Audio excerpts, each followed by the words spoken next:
foreigners working in Singapore, there's been a lot of issues now about like, these big corporations saying that, oh, we're going to cut down on foreigners. So we're seeing less and less foreigners coming into Singapore.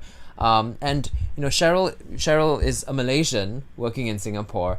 I just wanted to know, can you share with us some of the, what's unique about being a foreigner working in Singapore? Are there pros? Are there cons?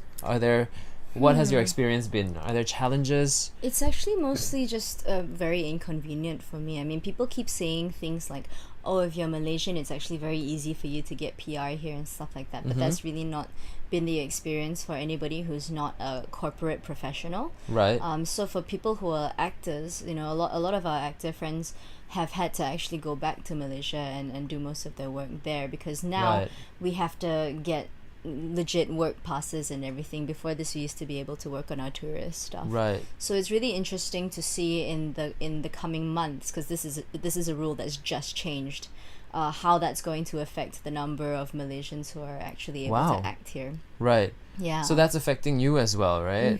Yeah, it's I'm less hireable now. Wow, that's amazing. And for you to be working this much, I mean, even Singaporeans, I mean, there are new people coming to the scene, and they're struggling to get jobs. I mean, and to have this like little, burden on your back coming in here to audition Yeah. with that, so I mean, It's tough, It's yeah. tough, right? Is there anything you can suggest that companies or even the government, can you suggest what they can do to help? It would be Or really what they're not, nice. or what they're doing that they're not helping in Well, some ways? essentially, like there are performer visas, but they're usually for like hotel contracts for people who are going to sing in hotels and those kinds of things. So if the government or the NAC, for example, could see clear to some sort of short-term thing that's not as expensive as applying for an EP, Right. that would be great, because then you get the best talent from all around the region, and that's what you want, right? Yep. Yeah, that's what the arts is about, sharing, right? So yeah, let's hope for more of that. Could you care to share with us?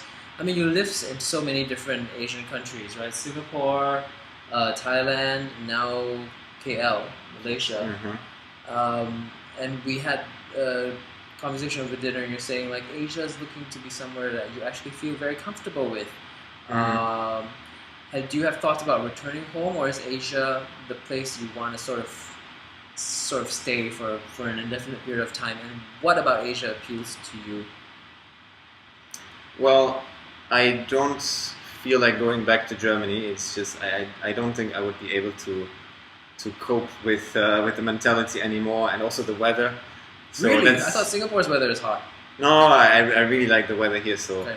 I'm fine if it's summer all year round. So I really enjoy heat. Even when I was a little kid, I always wanted to move away from Germany Right. in a hot area. So I cannot tahan, the cold weather cannot.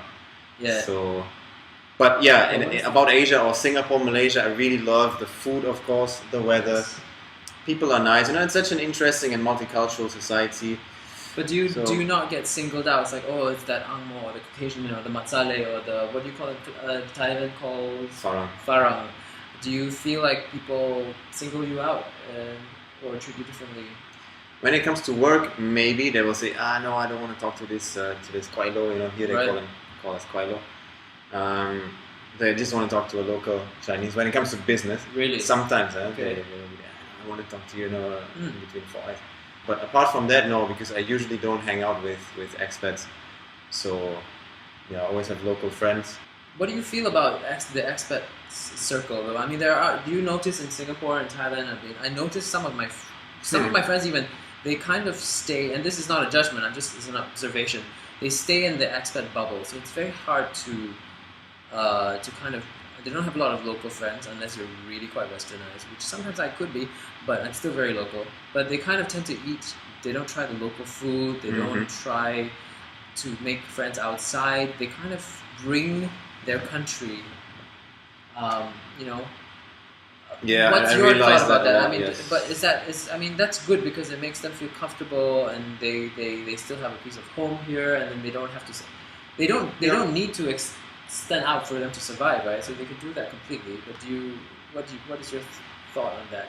It's not something you would do, obviously. I wouldn't do it, but of course I don't judge them because, maybe they're here for, I don't know, for a few years, and they will go back in the end eventually.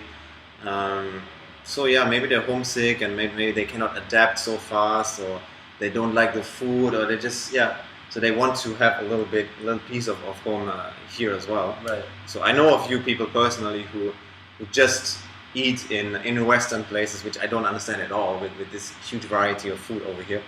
But it's their thing. So I would never do it. Even when I studied abroad last time in France, I tried to stay away from Germans because it's about the experience. It's about learning a new culture, learning a new language. Right. So I never understand those exchange students who just hang out amongst themselves, talk their own language. What's the point of going abroad then, you know? True. So same thing when I work over here, you know, I want to get to know something new and experience a new environment and culture. Right. Yeah. Okay.